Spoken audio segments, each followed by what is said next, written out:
तो निशांत की जो सक्सेस है वो ओवरनाइट सक्सेस नहीं है, right? It is not an overnight success, it is not a fluke, it is not by chance, it is by sheer patience, hard work and perseverance.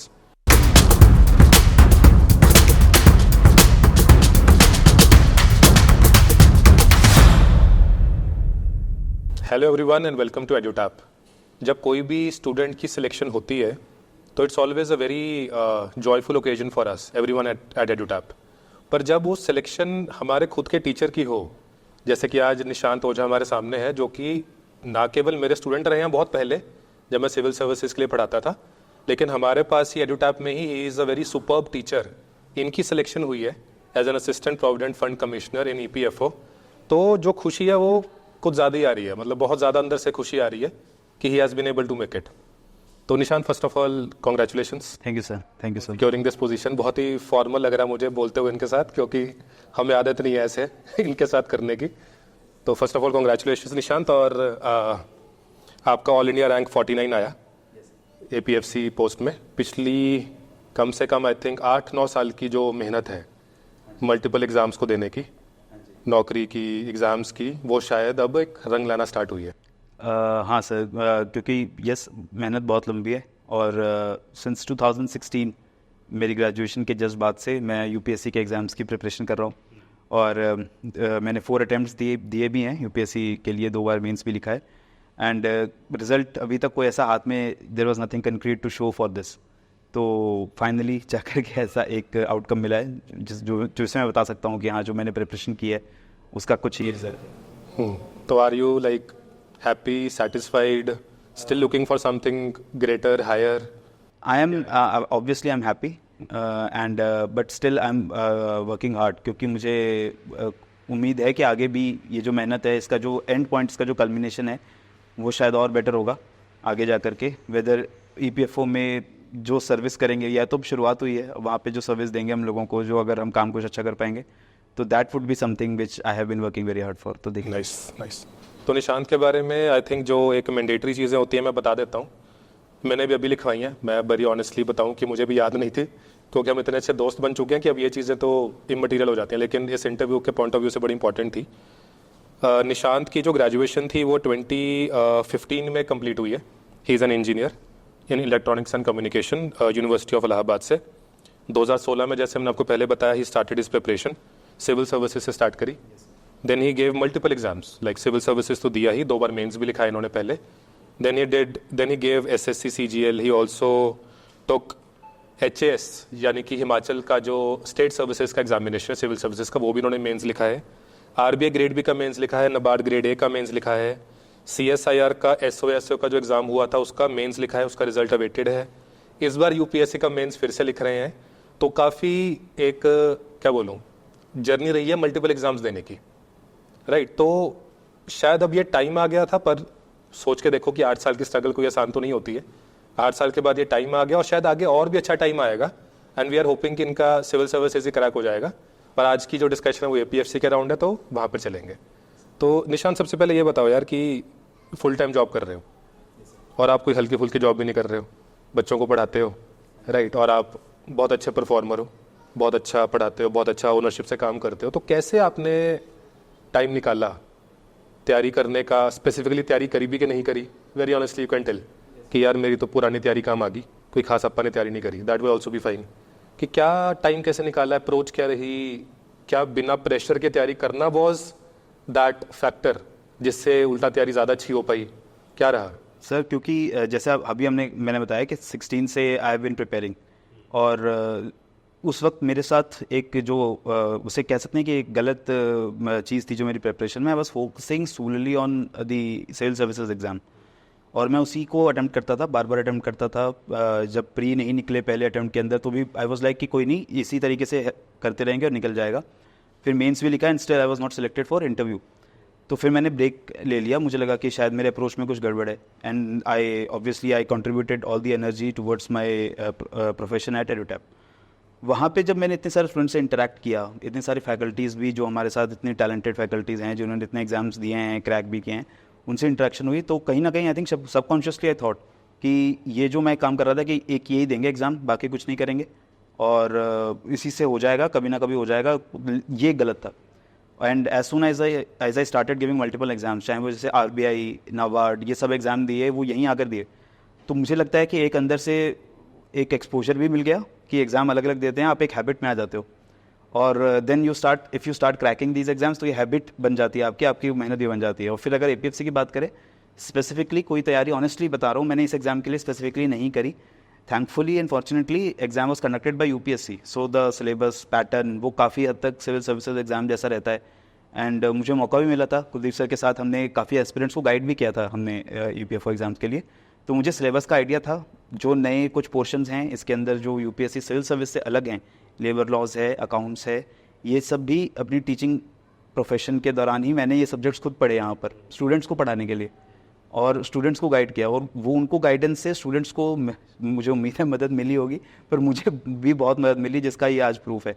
And then I gave the exam. I full time job में चल रहा था, और job भी ऐसी है कि पढ़ाने वाली जॉब है, वही सब्जेक्ट्स आप पढ़ाते भी हो और वही अगर एग्ज़ाम में आ जाते हैं, तो इस वजह से आई थॉट कि मैं लकी रहा हूँ कि जॉब करते हुए भी I was able to prepare for this unknowingly. मुझे ना एक बात याद आ रही है निशांत की, वो कहते हैं ना, मुझे एग्जैक्ट कोड तो याद नहीं है, मुझे कभी याद नहीं होती लेकिन उसका जो वो समरी थी वो कुछ ऐसी थी कि अगर कुछ आपने जानना है तो पढ़ लो, अगर किसी चीज़ को बहुत अच्छे से जानना है तो किसी को पढ़ा दो, है ना। तो जब किसी को पढ़ाते हो तो खुद की लर्निंग बहुत ज़्यादा हो जाती है। बिल्कुल, क्योंकि आप यार ये तो मुझे आता नहीं, जाके थोड़ा देखना पड़ेगा, या किसी ने डाउट पूछी तो दो चीज़ें और समझ में आ गई, और तो आई थिंक वो नॉलेज बड़ी डीप हो जाती है। और वो स्टूडेंट्स के, और वो जो डाउट हैं स्टूडेंट्स के, वो एक मुझे ऐसी चीज़ लगती है कि आप एक पैटर्न से, एक माइंडसेट से चीज़ों के बारे में सोचते हो। कोई भी सब्जेक्ट आप पढ़ रहे हो, आप अपनी तरीके से सोच रहे हो, लेकिन अनलेस एंड अनटिल जो दूसरा कोई आता है वो आपसे पूछता है कि ये तो आपने पढ़ा दिया, ठीक है, पर ऐसा क्यों नहीं हुआ या ऐसा क्यों हो सकता है, तो उसके लिए आप और रिसर्च करते हो, डायमेंशंस खुल जाती हैं। आई थिंक ये बहुत इंपॉर्टेंट है किसी भी एग्जाम को क्रैक करने के लिए। राइट, चलिए सही है। अच्छा निशांत, ये बताइए, जैसे कि बच्चों का बड़ा स्टैंडर्ड से सवाल होता है, ये कोई रेगुलर एग्जाम तो है नहीं, ना ईओ का रेगुलर है ना APFC का रेगुलर है। वी आर होपिंग कि अब APFC का रिजल्ट आ गया है, ईओ के इंटरव्यूज अभी हो जाएंगी, तो वी आर होपिंग कि नोटिफिकेशन इसकी आएगी, बिकॉज देयर आर वैकेंसीज। तो कोई अगर इस एग्जाम की तैयारी लेट से अभी 2024 चल रहा है, 2025 या 2026 के लिए करना चाहता है, and that person is not a civil services aspirant, right, should he or she, first of all, first question is, should he or she prepare or no? Totally no. कोई जनरल स्टेटमेंट नहीं कह सकते, it depends on the person first of all, ऐसा मुझे लगता है case by case basis पे। लेकिन अगर हम एक ओवरऑल एक जनरलिस्टिक आइडिया देने की कोशिश करें, मुझे लगता है प्रिपरेशन करनी चाहिए। एग्जाम में कंपटीशन जितना है, this is true for all the exams in our country. कहीं भी आप एग्जाम में जाते हैं, अगर आपको ऐसा है कि आप एक गवर्नमेंट जॉब चाहते हैं, आप उसके लिए प्रिपेयर कर रहे हैं, तो आपको कंपटीशन तो देख झेलना ही पड़ेगा और उसके लिए मेहनत करनी पड़ेगी। एक अच्छी चीज़ मुझे क्यों लगता है कि प्रिपेयर करना चाहिए, आप प्रिपरेशन में भी बहुत कुछ सीखते हैं, और UPSC के खास तौर पे एग्जाम्स में, बिकॉज अलग अलग सब्जेक्ट्स आप पढ़ते हैं, एक लेवल होता है प्रिपरेशन का, ऐसा नहीं होता है कि जस्ट फॉलोइंग द लक। तो आपको काफ़ी चीज़ें वहाँ भी सीखने को मिलती है जो आपके दूसरे एग्जाम्स में भी हेल्प कर सकती हैं। अगर आप ऐसा कोई एग्जाम की ऑलरेडी प्रिपरेशन कर रहे हो जिसका सिलेबस काफ़ी अलाइन करता है, लेट से नहीं अलाइन कर रहा, अगर नहीं अलाइन कर रहा है तो लेट से SSC की तैयारी कर रहा है, कोई SSC की तैयारी कर रहा है, उसमें मैथ्स इंपॉर्टेंट है, ओवरलैप करता है, बिकॉज मैथ्स एंड इंग्लिश जो SSC में एक बहुत मेजर कंपोनेंट होता है, वो यहाँ पे भी APFC के अंदर भी पूछा जाता है। फिर अगर आप कोई जैसे बैंकिंग एग्जाम्स है उनकी प्रिपरेशन कर रहे हो, तो वहाँ भी ये कंपोनेंट्स होते हैं। तो APFC में ऐसा है कि पर ये तो दो ही कंपोनेंट है निशान, मतलब इतने सारे component on industrial relation, labour law, accounting, फलाना ढिमकाना, social security. You can prepare for that in a limited time. अगर आप बिल्कुल भी आपने नहीं पढ़ा है कभी लेबर लॉज या कुछ भी, तब भी आपको कभी अगर कोई भी एग्जाम देना उसके लिए कुछ ना कुछ तो आपको पढ़ना पड़ेगा, तो तैयारी की जा सकती है। लेकिन सिर्फ सोलली फोकस रख के अगर आप यही सोच रहे हो कि मैं APFC की ही तैयारी करूंगा, तो वो थोड़ा सा विदाउट एनी बैकअप प्लान वो थोड़ा सा रिस्की है, बिकॉज ये रेगुलर एग्जाम नहीं है, and the vacancies are also not that great कि 2 साल में एक बार आता है अगर, तो भी इतनी ज़्यादा वैकेंसीज नहीं आती हैं। तो ये आपका प्राइमरी ऑप्शन मैं नहीं रिकमेंड करूँगा किसी को भी। लेकिन आप किसी दूसरे एग्जाम की तैयारी कर रहे हैं तो you can vouch for APFC की एक अच्छी पोस्ट है, आप उसके लिए तैयारी कर सकते हैं। सर मेरा एक क्वेश्चन है यहाँ पर कि जनरली जो एग्जाम रेगुलर नहीं होते हैं उनका ट्रेंड प्रेडिक्ट करना बहुत डिफिकल्ट होता है। अगर हम 2015 का APFC एग्जामिनेशन देखें, 2021 का EU एग्जामिनेशन देखें, तो 2023 का paper was totally different from these 2 papers. उससे पहले सिविल सर्विस को लगता था कि यार ये एग्जाम तो हम इजीली क्रैक कर लेंगे, मतलब अकाउंटेंसी, आईएन, लेबर लॉ की वेटेज उतनी ज़्यादा नहीं थी। लेकिन इस बार शायद पेपर में काफ़ी आपको डिफरेंस देखने को मिला in terms of trends and paper pattern. तो आपने, मुझे पता है कि आपने एग्जाम से पहले जैसे आप 6-6 घंटे 7-8 घंटे की क्लास ले रहे थे, आपने इन कंपोनेंट्स को कैसे मैनेज किया सर? इसमें जो सिविल सर्विसेज के कन्वेंशनल टॉप कंपोनेंट्स थे like history, art and culture, ये सब, ये मेरी सिविल सर्विसेज की प्रिपरेशन में कवर्ड था, तो मैंने इनके लिए कोई स्पेसिफिक तैयारी नहीं करी। अकाउंट्स मैंने रिसेंटली पढ़ा था और उसका मुझे अच्छी नॉलेज हो गई थी, तो उसमें भी ज़्यादा मुझे दिक्कत नहीं हुई। थैंकफुली मैथ्स इंग्लिश मेरी हमेशा से ठीक रही है, तो वो भी हो गया। थोड़ा मैंने अलग से मुझे ध्यान देना पड़ा था लेबर लॉज को लेकर के और उनको, और जो अगर ट्रेंड की बात करूँ मैं, एग्ज़ाम में जिस तरीके से क्वेश्चंस आए, जो एक्सपेक्ट हमने किया था वैसा एक नहीं था ट्रेंड। उसके अंदर क्वेश्चंस लेबर लॉज के भी थे और इंडस्ट्रियल लॉज और उनके रेगुलेशंस के भी थे, सोशल सिक्योरिटी के भी क्वेश्चंस थे। तो किसी ऐसे एस्पिरेंट जो सोलली रिलाई कर रहा हो यूपीएससी सिलेबस के ऊपर, उसके लिए आसान नहीं था। और मुझे लगता है फ्यूचर में भी यूपीएससी के आगे भी एग्जाम्स होंगे, यूओ के भी एग्जाम्स होंगे, उसके अंदर यूपीएससी विल ट्राई कि थोड़ा सा स्पेशलाइज करें एग्ज़ाम को, उतना जनरलिस्टिक वो नहीं रखेंगे। सो ये जो टॉपिक्स हैं आपके, आपका पूरा लेबर कोड चेंज हो जाएगा, अभी कुछ शायद इम्प्लीमेंट हो जाएगी इस गवर्नमेंट में, तो आपके काफ़ी सारे चेंजेस देखने को आपको ट्रेंड्स में मिलेंगे, तो स्टूडेंट्स को उसका भी ध्यान रखना पड़ेगा। सर जनरली ऐसा एक मिथ बना हुआ था कि एग्जाम सिविल सर्विस वालों के लिए ईजी होता है, और जैसे हमने क्वेश्चन पूछा कि 2025-26 में अगर कोई ईपीएफसी एग्जामिनेशन देने की सोच रहे और नॉन सिविल सर्विस बैकग्राउंड का, तो क्या उसको इस एग्जाम का जो है सपना देखना चाहिए, टारगेट करना चाहिए? तो शायद इस बार के पैटर्न ने इसको मिथ को ब्रेक किया है। आप क्या व्यूज़ करेंगे? सपना देखने में कोई भी प्रॉब्लम नहीं है। आप अगर वो कुछ एस्पायर करेंगे तभी आप अचीव कर पाएंगे उसको, लेकिन हाँ, बिना ये सोच के कि बिना कुछ किए आराम से हो जाएगा, सिर्फ सपना देख रहे हैं तो उसका कोई फ़ायदा नहीं होगा। इसके लिए आपको स्पेशल पढ़ना पड़ेगा। और जो इंटरव्यूज़ भी होते हैं, I think UPSC consciously makes an effort कि जो एस्पिरेंट्स आ रहे हैं वो ऑर्गेनाइजेशनल किसी रिक्रूटमेंट के लिए अगर वो कर रहे हैं, ईपीएफओ के लिए फॉर एग्जांपल, तो जो उस प्रोफाइल की रिक्वायरमेंट्स हैं उनको ध्यान में रख के हम कैंडिडेट्स को भी सिलेक्ट करें। तो उस लोगों को ये देखना चाहिए कि अगर उनका कोई भी नॉलेज नहीं है अकाउंट्स, लेबर लॉज, रेगुलेशंस, तो आप सिर्फ यूपीएससी के बल पे इसे क्रैक नहीं कर पाओगे। इनको पढ़ना पड़ेगा। अगर आप पढ़ सकते हैं, आप मेहनत कर सकते हैं, तो जाइए एग्ज़ाम के लिए, otherwise you should follow whatever exam you already are targeting. इसमें निशांत आपने बड़ा अच्छा कहा कि इंटरव्यू के दौरान भी दे ट्राई कि जिस ऑर्गेनाइजेशन के लिए इंटरव्यू हो रही है, ईपीएफओ के लिए हो रही है, तो they try to check that part also, कि जो आपने जाके काम करना है, जो प्रोफाइल है आपकी। तो आपकी इंटरव्यू कैसी रही, लाइक उसमें ऐसे कौन से क्वेश्चंस थे या कौन से क्वेश्चंस थे पूरी इंटरव्यू के बारे में अगर आप बता पाएँ?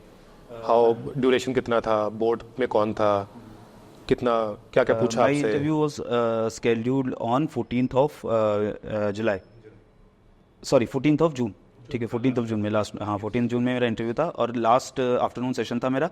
और आफ्टरनून सेशन में भी I was I think the second last candidate who to be interviewed on that day. And interview चला अप्रॉक्सीमेटली मेरा थोड़ा शायद ऑन एन एवरेज जो इंटरव्यूज़ हुए थे उस दिन, मुझे लगता है उससे थोड़ा लंबा ही गया था। It went on around for 30 minutes I guess. And interview was cordial. The panel members, there were 4 panel members and everyone was very cordial. बहुत अच्छे से एटमॉस्फेयर में हुआ। It was not like an interrogation. UPSC के interviews हमेशा एक अच्छे atmosphere में होते हैं, तो it was like a dialogue, a conversation. And questions थे मेरी प्रोफाइल, मेरे डैप से जुड़े हुए क्वेश्चंस भी थे कि आपका जो मेरा एजुकेशनल बैकग्राउंड है उसके बारे में थोड़ा बहुत क्वेश्चन था कि कहाँ से किया है, कैसे पढ़ा है।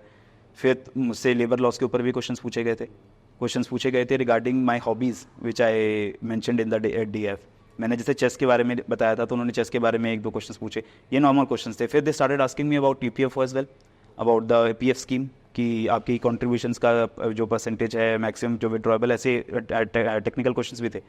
फिर उन्होंने जो कन्वेंशनल पॉलिटी के ऊपर भी क्वेश्चंस पूछे, कॉन्स्टिट्यूशन के ऊपर कि आपके स्केड्यूल्स ऑफ कॉन्स्टिट्यूशन से, certain terms like parliamentary privilege से आप क्या समझते हो, आप delegation, excess delegation authority, these terms, women empowerment के लिए व्हाट आर द लॉज और the legislations which have been made, इस तरीके के क्वेश्चंस थे। And I think I answered satisfactorily, लेकिन इंटरव्यू थोड़ा मेरा लंबा गया बिकॉज कुछ 1-2 चीज़ों पे हमारी डायलॉग हो गई थी। मुझे पता नहीं है सब ये इसको कहना चाहिए नहीं कहना चाहिए, बट मेरा एक स्टैंड है, आप भी मुझे जानते हैं कि अगर मैंने कुछ बोल दिया है, मैं किसी चीज़ में बिलीव करता हूँ तो फिर मैं हटता नहीं हूँ। तो उस चीज़ में भी हो गई थी कि I wrote my my thought, but politely.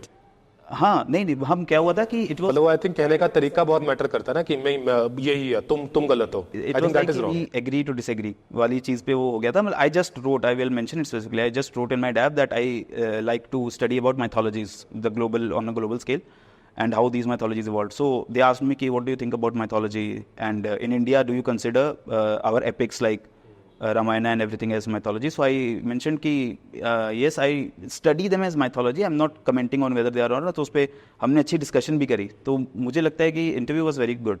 और जो स्पेशलाइज स्किल्स की मैं बात कर रहा था, तो दे वांटेड टू नो कि आपको अकाउंट्स भी आता है, आप नैनोटैप में क्या आप कुछ करते हैं, तो क्या करते हैं, क्या पढ़ाते हैं, आप ये सब्जेक्ट्स पढ़ाते हैं, आपको ये सब्जेक्ट्स आते हैं, क्या how can you help in EPFO with this. तो I answered everything. So I think वो चीज़ भी वो टेस्ट करते हैं. नाइस. फिर एक पॉइंट था कि आपने बोला कि आपका 14 जून को इंटरव्यू था, और ज़्यादा मुझे याद है कि 3 जून को इंटरव्यू स्टार्ट हुए थे और लास्ट डे 7 मार्च से इंटरव्यू आपका. तो इस टाइम तक आपको बहुत सारी स्टोरीज सुनने को मिलती है कि भाई इंटरव्यूअर ये क्वेश्चन पूछ रहे हैं, ये माहौल है. तो वहाँ तक खुद को मोटिवेट रखना और उन क्वेश्चन से बचना और अपना एक बहुत ही जो है आइसोलेटेड माहौल लेके बचना क्यों उनसे, मतलब जानने में क्या प्रॉब्लम है? कई बार क्या होता है कि हम ना माइंड सेट बना लेते हैं कि यार ऐसे ही क्वेश्चन हमसे पूछेंगे, इसका ये जवाब हाँ, मतलब बचना जरूरी नहीं है, पर आई थिंक अगर वो सिर्फ वही पकड़ लें कि यही मेरे से पूछ लेंगे, शायद वो गलत होगा. फ्लेक्सिबिलिटी मिस कर देते हैं. शायद वो मिस. बिल्कुल सही कह रहे हैं सर कि मेरा 14 को इंटरव्यू था और उससे पहले इंटरव्यूज़ जितने भी हुए थे, मैं ऑनेस्टली बताऊं तो because I was very busy, हमारे एग्जाम्स जैब के भी चल रहे थे और तो उस वजह से I did not have time. तो मैंने कोई ट्रांसक्रिप्ट्स वगैरह भी नहीं देखी थी और मुझे जनरल आइडिया भी नहीं था. और मुझे इतना मैं बिलीव करता हूँ कि दूसरे लोगों से जो पूछा है ऑब्वियसली वो मुझसे नहीं पूछेंगे. वो सेम चीज़ मुझसे नहीं पूछेंगे. UPSC का इंटरव्यू हो रहा है, ये कॉलेज का वाइवा तो है नहीं, तो कि वो सेम क्वेश्चन मैं पूछ लूँ कि अब ये बताओ तुमसे ये पूछा था, तो मैं रटके के मैं जाके भी जवाब दे दूंगा. तो आई वाज लाइक कि हाँ, जो भी पैनल होगा, पैनल में भी लोग मुझसे अलग पूछेंगे, मेरे डैफ के हिसाब से पूछेंगे. और इसलिए मैं उसके बारे में ज़्यादा कंसर्न नहीं था. The day on 14th when I went to the UPSC, I think we were around 28 people who were being interviewed in my batch on that day afternoon session में. हाँ, 28 लोग थे. I am not completely sure, मतलब 28 लोग के around थे वो हम बैच में. एंड उस दिन भी एक एक करके लोग जा रहे थे. तो जब वो वापस आ रहे थे इंटरव्यू देख के, तो एवरीवन वाज एक्साइटेड लाइक कि हाँ क्या पूछा है, ये सब पूछा है. तो वो कुछ इनपुट्स भी दे रहे थे, लेकिन कोई कह रहा था कि वो ये आसान पूछ रहे हैं. ये जो इंटरव्यू दे के आता है वो बहुत रिलैक्सड होता है. वो उसको लगता है कि एक बहुत बर्डन हो गया खत्म, अब मैं जा रहा हूँ घर, तुम लोगों से मुझे कोई मतलब नहीं है. अब ये एक और रहता है. लेकिन हाँ, उन्होंने आगे थोड़ा बहुत बताया. UPSC में भी वो जो स्टाफ था वो रुकने भी नहीं दे रहा था कि आप हाँ टाइम मत वो करिए, आप जाइए. एंड मैं बिल्कुल मैं कुछ सुन भी नहीं रहा था. मुझे था कि मेरा इंटरव्यू जल्दी से ख़त्म हो मेरी, क्योंकि 16th को प्रीलिम्स का एग्ज़ाम था UPSC का भी, सिविल सर्विस का. मेरा 14th को दोबारा था. तो I had to come back again and मेरी क्लास भी थी 15th को. तो मुझे वापस भी आना था. तो मैंने फटाफट फिर इंटरव्यू दिया and I just came back and thankfully it went well. तो जो आपने इंटरव्यू दिया इसमें डैफ कितना इंपॉर्टेंट था? डैफ इंपॉर्टेंट है. डैफ को देख कर ही I think that is the first document जो बताता है आपके बारे में. आपके कमरे में एंटर करने से पहले भी उनको आपका जो इंप्रेशन है वो डैफ से मिलता है. और डैफ में भी जो मेरा इंप्रेशन है कि आपके जो हॉबीज़ वाला पार्ट है, आपकी उन्होंने कॉलम दिया होता है where you mention your education qualifications and some additional qualifications you have done something. So they look at that. उनको थोड़ा सा आइडिया मिल जाता है. और डैफ में यही चीज़ है. बाकी अब वहाँ जाकर कैसे इंटरव्यू कंडक्ट करते हैं, that is then the other story. तो डैफ है इंपॉर्टेंट, उसको ध्यान से. हाँ, और आपको डैफ इसलिए इस तरीके से भी भरना चाहिए मेरे हिसाब से. जो भी एस्पिरेंट्स होंगे, ये भी मैंने सीखा है और मैंने कोशिश की थी कि डैफ में इसको अप्लाई करें कि आप एक तो ओवर एग्जैजरेट तो बिल्कुल ना करें अपने अचीवमेंट्स को. आपके पास हम बहुत सारे ऐसे स्टूडेंट्स भी होंगे जिनके बहुत सारे अच्छे अचीवमेंट्स होती हैं, स्कूल्स में होती हैं, कॉलेजेस में होती हैं. आपने कभी कॉलेज में कोई ऐसा कोई काम किया जो आप अब बिल्कुल नहीं करते. पिछले 5-6 साल से आपने वो बिल्कुल नहीं किया. आप क्रिकेट खेलते थे, कॉलेज में बहुत अच्छा खेलते थे, लेकिन आपने 5-6 साल से नहीं खेला है and you are not following it. तो मेंशन उसको मत ही करिए, क्योंकि वो बैकफायर भी कर सकता है. ठीक है, तो आप ऐसी चीज़ों को मेंशन करते हैं डैफ में, अपने बारे में वो चीज़ें बताते हैं जिस on which you want to be grilled on, कि हाँ इसके बारे में आप मुझसे पूछे. और वो उस बात को समझते भी हैं एंड दे अंडरस्टैंड कि ठीक है तुमने ये लिखा है, आपने ये लिखा है, तो आप बताइए इसके बारे में. तो that is something you have to fill your DAF very carefully. Nishant देखो, we will not go into strategy because जैसे कि निशान शुरू में बता चुके हैं कि it was a culmination of a lot of years of work, है ना. तो ऐसे कोई बुक बता दो, कोई कोर्स बता दो, कोई टेस्ट बता दो, कोई जादू की छड़ी दे दो, तो आई थिंक वो तो नहीं हो पाएगा. ये इस इंटरव्यू का एजेंडा भी नहीं है. इंटरव्यू का एजेंडा शायद ये है कि you guys can get inspired from him, you can get motivated by his efforts, honest efforts, you can salute his perseverance. Because I think Kuldeep sir है 8 साल 9 साल, मैंने भी 6 साल लगाया, पर 8 साल तो यार और ऊपर चले गए. तो 8 साल 9 साल तक लगे रहना, एग्ज़ाम देते रहना, पढ़ते रहना, पढ़ाते रहना, राइट मोमेंट की वेट करना, राइट. और शायद बहुत अटैच ना होना रिजल्ट के साथ. देते रहना और अटैच ना होना, शायद वो एक बहुत बड़ा लेसन है जो हम लोग सीख सकते हैं। देन जो टिप्स ये बताई रहे हैं कि इंटरव्यू में कैसे, डैफ कैसे, माइंडसेट कैसे, शायद वो चीज़ें हम सीख सकते हैं। और किन लोगों को तैयारी करनी चाहिए इस एग्ज़ाम की, वो चीज़ हम सीख सकते हैं, शायद ये मोटा मोटा हम सीख सकते हैं। निशांत, हाँ जी। क्योंकि कंपटीशन इतना ज़्यादा है तो आपको सक्सेस मिलने में बहुत टाइम लग सकता है। इसका मतलब ये भी बहुत सारे एस्पिरेंट्स ये ना करें कि लाइफ में स्टैग्नेट नहीं हो जाना चाहिए मेरे हिसाब से, कि अब जो मैं हो गया था एक टाइम पे पहले कि एग्ज़ाम देंगे, क्लियर होगा तब उसी की वेट कर रहे हैं। You have to do something. आपको अपना एज अ करियर, आपकी एज यंग होती है जब आप एग्ज़ाम की तैयारी स्टार्ट करते हैं, and then that is I think some of the best years of your life. तो उसमें आप कुछ और भी, आपको स्किल्स, सब्जेक्ट्स, कुछ एजुकेशन, आप कोई क्वालिफिकेशन ले लीजिए या कोई अपना काम करना स्टार्ट करिए, जिससे आपका प्रोफाइल भी इंप्रूव होता है इन द फ्यूचर। अगर आप कोई एग्ज़ाम देने जाएंगे भी तो डैफ में यही लिखेंगे आप, वो बताएंगे कि आपने ग्रेजुएशन के बाद क्या किया है। तो एक ये भी चीज़ होती है कि आप अगर एग्ज़ाम देना आपका गोल है कि मुझे ऐसी कोई जॉब चाहिए, तो मल्टीपल एग्जाम्स दीजिए, साथ साथ में और सब्जेक्ट्स पढ़िए, उनकी कोशिश करिए, and if you grow in life तो मुझे लगता है उसका रिजल्ट मिल जाता है। आई थिंक उससे पर्सनैलिटी इवॉल्व होती है। जैसे अगर आपने काम करना स्टार्ट किया, आपने और एग्जाम्स देने स्टार्ट किया, आपने अपना काम किया, आपने जॉब करनी स्टार्ट करी, तो जो वो नहीं होता, क्या बोलूँ मैं, नाइव जो इंसान, एक नाइव इंसान होता है, वो धीरे धीरे पॉलिश होना स्टार्ट होता है। धीरे धीरे life long you remain a student, you start learning. वो आप हमेशा सीखते रहे, उसमें कोई दिक्कत नहीं है, but you shall not remain only a student. Only a student, वो ग्रेविटी आती है धीरे धीरे। हाँ, पर्सनैलिटी में ग्रेविटी आती है। के बाद थोड़ी एक डिसीजन मेकिंग की पावर आती है, मतलब स्किल्स आती हैं, आप सोच पाते हो, मैच्योर हो पाते हो, चीज़ों के बारे में सोच सकते हैं। And you as soon as you start meeting different kinds of people from different backgrounds with different stories, you get to learn कि मेरे बारे में तो I am very fortunate. I have, हमारे बहुत सारे स्टूडेंट्स हैं जो बहुत मेहनत करते हैं अलग अलग एग्जाम्स के लिए, and many of them they do not come from very privileged backgrounds. और एडुटैप पे तो हम ये करते भी हैं, हम मतलब हम कोशिश करते हैं कि हम ऐसे स्टूडेंट्स की हेल्प करें आगे जा करके। तो उस केस में मैं इतना प्रिविलेज्ड रहा हूँ, तो मैंने आई थिंक उसका कोशिश किया कि मेरे को जो अपॉर्चुनिटीज़ मिले यहाँ पे रह के एडुटैप पे, उसको इवॉल्व करें, उसमें पढ़ें। बहुत कुछ मैंने सीखा है यहाँ पर जो मुझे एग्ज़ाम में अकाउंट्स ये पढ़ा, जो लेबर लॉस पढ़ा, ये सब मैंने यहाँ पे रह के ही पढ़ा है और सब सीखा है। Everything happens for a reason, और आई थिंक वो हाइंडसाइट में वो देख के बहुत सही लगता है कि हाँ ये हुआ ऐसे अच्छा हुआ। So I think that has happened, and let's see कि फ्यूचर में और वो कहते हैं ना कि life is not happening to you, it is happening for you.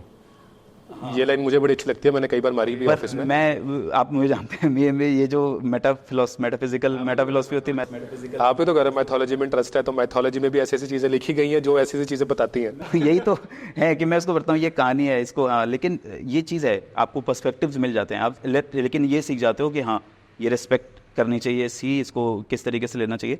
And that is one thing. I have had privilege of being in company of people like you, people like Kuldeep sir, Anchit sir, और भी हमारे पास इतनी wonderful faculty हैं अलग अलग subjects पढ़ाने के लिए।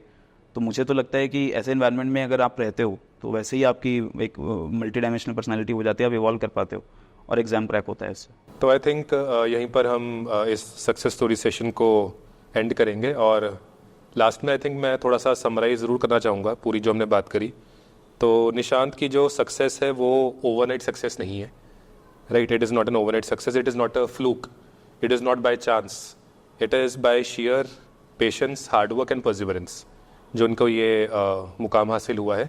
And we Nishant very sincerely wish and pray both that you go even higher than this, right? And we do this one more time for perhaps IAS position, right?